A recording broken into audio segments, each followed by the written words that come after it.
People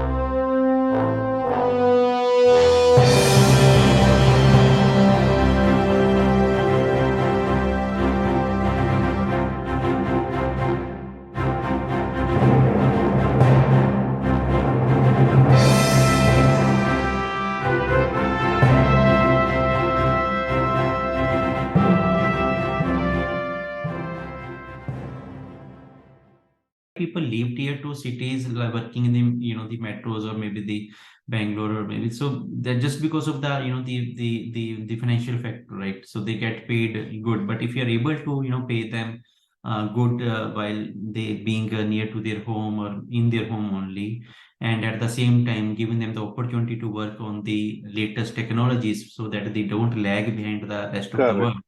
So I think Correct. these are the couple of factors which every fresh graduate will take into consideration while working for an organization.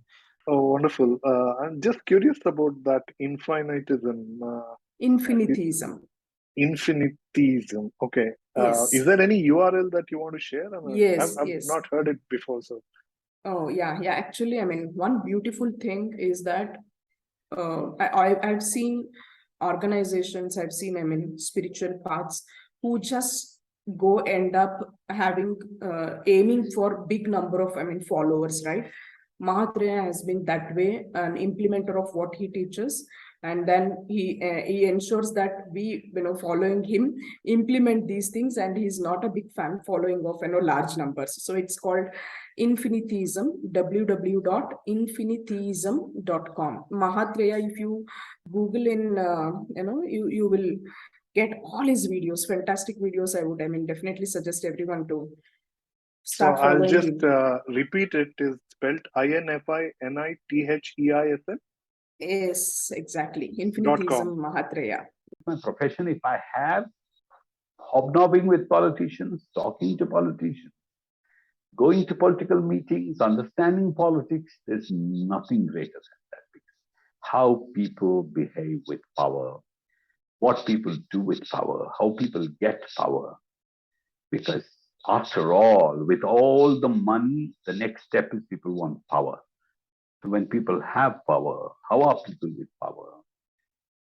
How they behave, what they do when they lose power. What are they ready to sacrifice for power?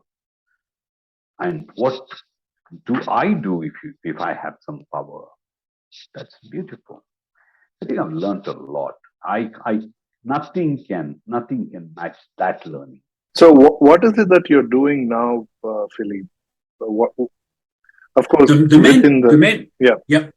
My main interest is rights data. So the data that you need to facilitate the remuneration of people in the creative industry and to facilitate the collaboration. And when you deal with rights data, the question of transparency and the question of traceability are extremely important. So you need to be able to answer the simple question, who did what and who owns what accurately. And that is the benefit of blockchain for the creative industries. Right.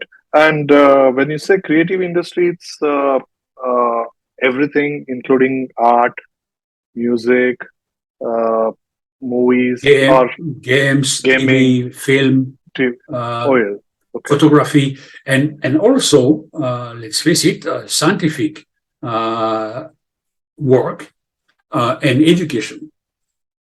Those are domain producing a lot of sophisticated content in education, multimedia content, interactive content. And here we have, of course, fantastic challenges about the who did what, who owns what, etc. Do you hire people from humanities, particularly from a point of anthropology and such, for your pricing and better customer engagement and such? And also, since you work with AI? I think so far what we found is some of the things we don't look at most of the time. That at least about a year and a half back we started to change the trend. We don't look at what degree you have, what qualification you have. Okay. Skill, you have attitude. I said tell people somebody has a positive attitude and willing to do some change, some difference, just hire them. Don't have to. I think the qualification doesn't matter, right? Degree doesn't matter because what you have learned is you have to unlearn quickly, right? As long as you have the willingness to learn and adapt to yourself, that's I think the most important skill to have, right? Wow. Okay. So you don't ask for what academic background you have. No, it doesn't matter. Mark doesn't matter. What about freshers? I mean, where do you hire them from? Any So, background? any background doesn't matter. Any background, as long as they have intent to work, intent to do something, right? Something to So contribute, something willing to this learn. is seriously changing, right? I even Yeah. heard almost 20% of employees of Google, Microsoft, and even Apple in US didn't have a formal qualification or degree or graduation, Yeah. so to speak. Yeah. So do you think that will happen in India ever? I think it's going to happen, right? I think it will happen in a big way because see what you need in today's world to survive is a skill to solve a problem, could be any problem. Have you What you hired learn, any non-graduate, undergraduate we have a lot of It's not non-graduates, quite a few of them. in a technical Actually, if function you as look well? at you look at our right some of the product teams, right? One part of the product support team. The product support team is full of people who don't have engineering, who have only non-engineering background, but they are doing amazingly well. No, non-engineering, but even non-graduate. Some are graduates, some are not graduates, some have got diplomas, some have got graduates, some are coming from the commerce background, arts background, and feeling that at least we started many years back, in our support teams, we hired non-engineering folks because they have passion to learn something they didn't learn, and we found their customer interaction skills is amazing, right? Amazing skills, and they were quickly able to pick up IT skills, right? Absolutely zero Right. computer science skills. They were able to Yeah, pick up. like Zoho has been a pioneer at it, right? They started training, and that popular story of their security guard became a software engineer. So why don't you talk about your the one hackathon right now going to get started by end of this month? This is the Reimagine Waste 6, and the theme is going to be e-waste.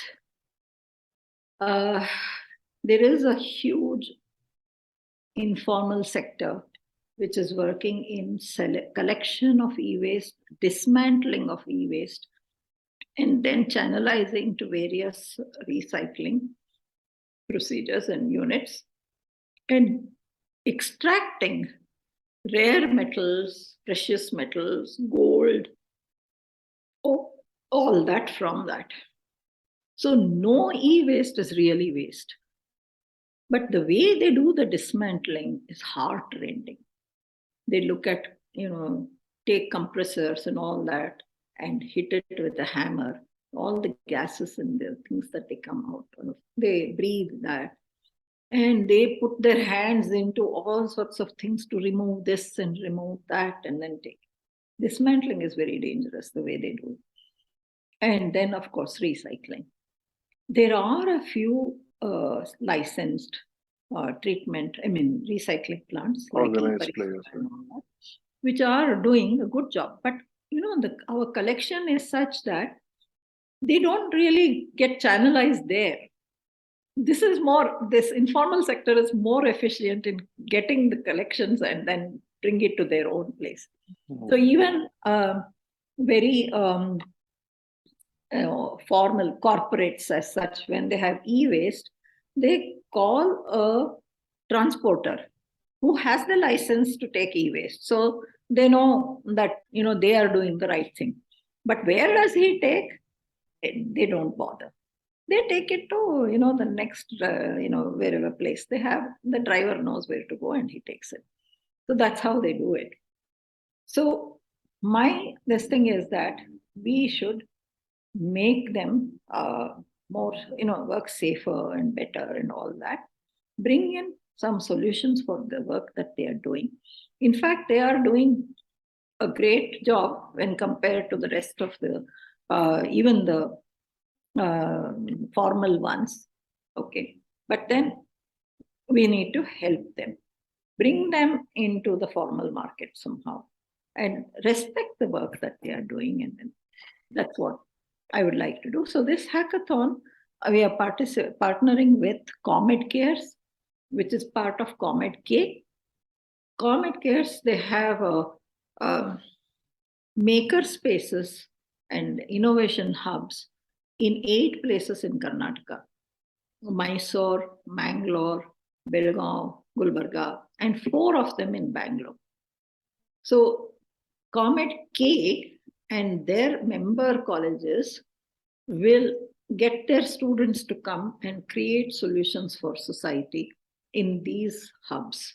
So that includes medical colleges, dental colleges, and engineering colleges. It's COMED is medical, engineering, and dental colleges. Successful entrepreneurs, they actually understand real economics, common sense economics, which is for me the theoretical approach is Austrian School of Economics. Go back to the first conversation, etc., to figure out what that was. But the customer is the king. An Austrian school economist, his name is Ludwig von Mises. He says that the captain is not the real boss of the ship. The captain may decide where the ship is going to go to, but the real boss of the ship is the client. So you have to listen to what the client wants. And if the client doesn't want to buy what you have to offer, and you only can figure that out with the Lego bricks, that's just the analogy. Do you want this? I'll give you this. Then sorry, goodbye. You go bankrupt. That's a hard truth. That's a system of profit and loss. Now there are two things. Now blockchain is misunderstood because every time when you talk blockchain, they talk about cryptocurrency. This is the standard understanding. That's another thing. And the crypto, whatever is happening, the windfall, No. That's a different story. When it comes to NFT is not like putting on social media, it will work. It is not the Facebook, Twitter, it will bring you client. You have to first of all understand what you're selling on the marketplace, how rare it is. You have to build a story and you have to build a community of people who are going to come and buy. If you do not strategize this, any celebrity on the planet cannot sell your NFT, or their own NFTs cannot be stored. So, what kind of work are you doing today? Starting from giving them those essential notebooks and things. So, what is it that you are trying to help them with today? Apart from scholarship is another aspect, you said. Yes, it is really a very widespread activities what we do with the schools. If at all books and stationery, the donation what we actually raise and give away the books and stationery, this is a yearly activity. Okay. That continues. It is a yearly activity. This academic year 2022-23, we reached out 100 plus schools with 7,500 children. That is what our capacity was. So going forward with regards that to is the for schools, 7,500 children. For 7,500 children, yes, you are provided with notebooks and pencils, color pencils, all the essentials. Pens, yes. So what yes. Are they primary school? That is where do you start? What age group do you start with? It is around 6 years. Oh, okay. So standard 1 onwards. Yes. Government school doesn't have a pre-nursery or nursery. It starts with first till 10th. So first, second, third is to be considered as 1. Okay. That is Nali Kali group. Okay. That is called as Nali Kali group. And later on, it is different standards. From 4th standard until 10th standard, it is different. So these 7,000 students come from standard 1 to standard 10. Yes. We get embarrassed. So when Modi ji also is giving the G20 presidency and he invites people, so what if the traffic is cleared? But then when you go around, you feel, yeah, why is China and even other countries have built this over 10, 20 years? Why are we lagging behind? So that embarrassment is going to cause the change as I see it. The infrastructure has to be reasonably classed, because there's nothing called developed and developing. If China is developing and it's got a good infrastructure, or if Africa has got good infrastructure, South Africa I'm talking about, we deserve it. As 1 in 5 in the world is an Indian, so we deserve that kind of infrastructure at least, be it electricity, be it roads, be it telecom connectivity. We deserve the best in the world. At times, citizens will have to embarrass work with the government or do something like lakes. I'm so happy there are people whose LinkedIn profile says I'm a lake conservationist. Now, when did that come in? That came in with someone's pain point saying, yeah, lakes are dying and let me go up and build it. There's an organization called the Ugly Indian. So their conversation is all around don't talk, act. So they went to Rohini Nilekani's office, and because of their standard line, we don't talk, we act, they took her down. There was a dump of this construction material left behind after the road was relayed. So they worked on removing that, put a plant at that space, and then they just put the photos and then left. They don't even put photos. That's their USP. They want to work anonymous.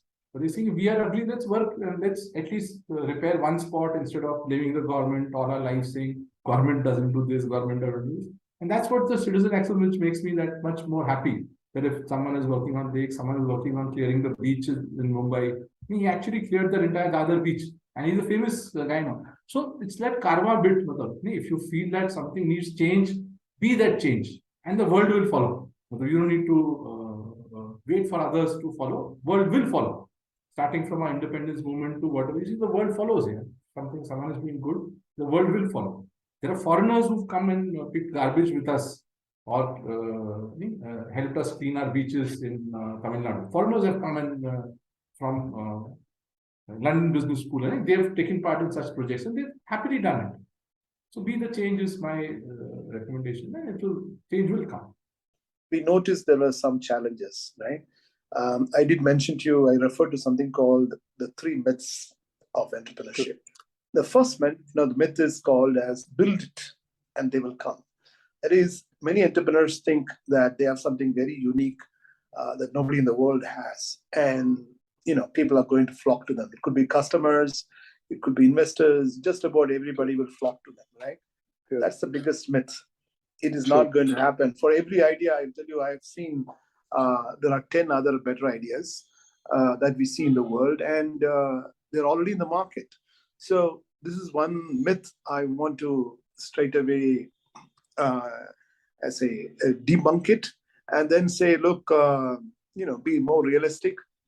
Do whatever you are doing with conviction, and don't have that arrogance. That whenever you have the arrogance, your abilities get affected. It also is going to dent your efforts. It's kind of, let's say, you cannot give you 100%. So that is what I wanted to tell you, that the first thing to become is humble. The first hallmark of a great entrepreneur is to be humble, right? And so the humility will help you to grow to greater heights, because you don't have the other negative energies that are going to pull you down, right? So I call these arrogance, these kind of other negative energies as draw. They draw you down, and they kind of drag you, and you are not able to go at full force, right? So I want to bring it up by saying the first myth is that. The second myth, we all talk about, self-made entrepreneur. I'm sorry, this is the second biggest myth. There is nothing called self-made entrepreneur. All of us are learning from other entrepreneurs, their success, their failures, and that's why there's a old saying called as all of our entrepreneurs are made up of thousands of other entrepreneurs. Like we are learning from others, their failures and success. Consciously or subconsciously, the learning always. Exactly. So that's the second myth, right? And the third one, which I wanted to also bring it up, is that we think by collaborating, somebody is going to steal your idea, or somebody is going to take advantage of you. No, sorry. The more you collaborate, the better it is, the better chance you have to succeed. And so that is the third myth. By collaborating with others, by partnering with others, by opening up your IP, your knowledge, by sharing it with others, you are going to nurture your ideas, right? The other thing you always hear from entrepreneurs is that, hey, it's my baby, I will not share it with anybody. So if it's your baby, all the more reason for you to nurture it and grow it, and not try to let us say shelter it, and try to protect it too much. It's not going to help you. So these are the three things I wanted to first bring it up. Progress in science, which happens in jumps, reflects in mindset and society in jumps. For instance, at one time, let's talk economics, you would make your money through, say, livestock and horses. You would be a farrier or a metal maker. You'd make saddles or whatever. But now, since motor cars, you now make your money through manufacturing spark plugs, etc., etc. And tomorrow, if there is some other science, applied science change, you would make your money likewise.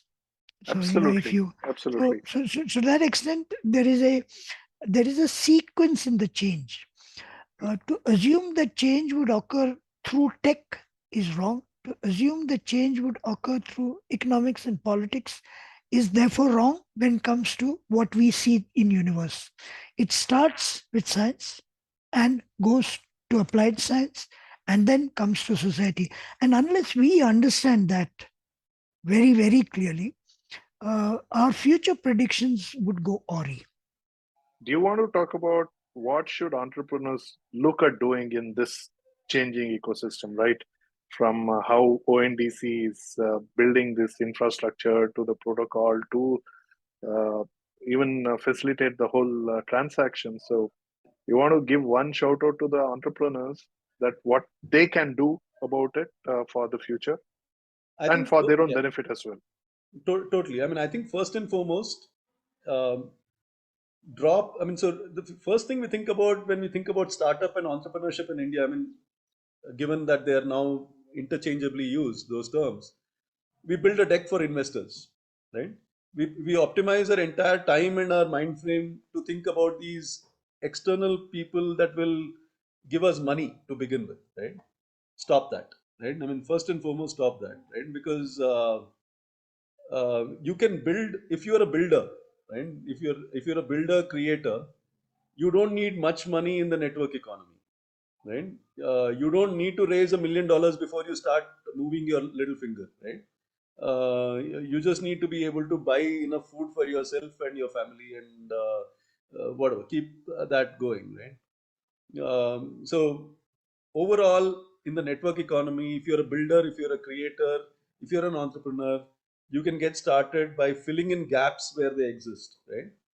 And if you solve that problem well enough, and if you are of a collaborating nature, which is what you need to be in the network economy, other people will come to you, and you will be able to grow your influence, and through that your value as well, right? Because you give to get, right? You give the value, you'll get value, right? So stop thinking about startups and companies in the form of raising money as the first step. Start thinking about what vacuum can you fill, right? There is vacuum right now in the ONDC. I mean, there's like so many things that can be done. I mean, including speeding up transactions, increasing transactions, connecting dhania, pudina, palak from the nearby farms in Bangalore to the tables in Bangalore, right? Each one is a problem that's worth solving, right? So how do you work on it? Is it that you have some kind of a coach or a mentor advisor, or have you created some kind of a system among your co-founders that let's do this on some regularity? How do you approach it? So yes, we can call many people as our coaches because you can't have one coach to deal with this problem. Maybe we need to have a board of people whom we talk to intimately, right? When I say intimately, it is about our sharing our vulnerabilities, right?